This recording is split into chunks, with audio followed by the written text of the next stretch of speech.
আসসালামু আলাইকুম বন্ধুগণ, কেমন আছেন? তো আজকের আলোচনা করব ক্ষতিপূরণের মামলা কি।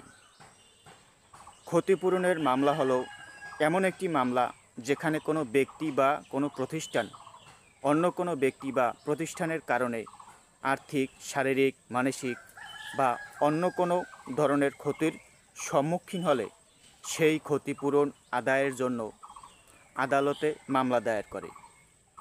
ক্ষতিপূরণ মামলা সাধারণত দেওয়ানি আদালতে করা হয়, তবে কোনো কোনো ক্ষেত্রে ফৌজদারি মামলার পাশাপাশি ক্ষতিপূরণ মামলাও করা যেতে পারে।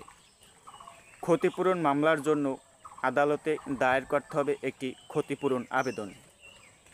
এই আবেদনে ক্ষতির কারণ, ক্ষতির পরিমাণ এবং ক্ষতিপূরণ হিসেবে কত টাকা দাবি করা হচ্ছে সে সম্পর্কে বিস্তারিত তথ্য দিতে হবে।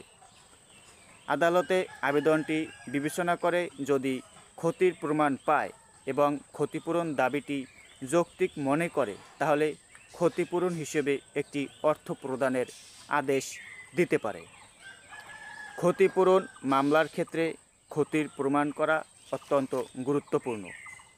ক্ষতিপূরণ দাবিদারকে ক্ষতির প্রমাণ হিসেবে চিকিৎসার রেকর্ড, আঘাতের ছবি, মানসিক ক্ষতির প্রমাণপত্র ইত্যাদি উপস্থাপন করতে হবে।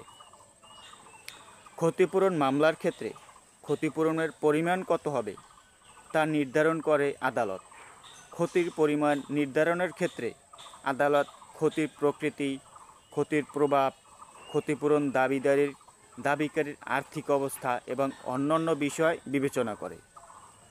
বাংলাদেশে ক্ষতিপূরণ মামলার জন্য নির্দিষ্ট আইন আছে, তবে সাধারণভাবে দেওয়ানি আইনের বিধানাবলী অনুসরণ করে ক্ষতিপূরণ মামলা করা হয়।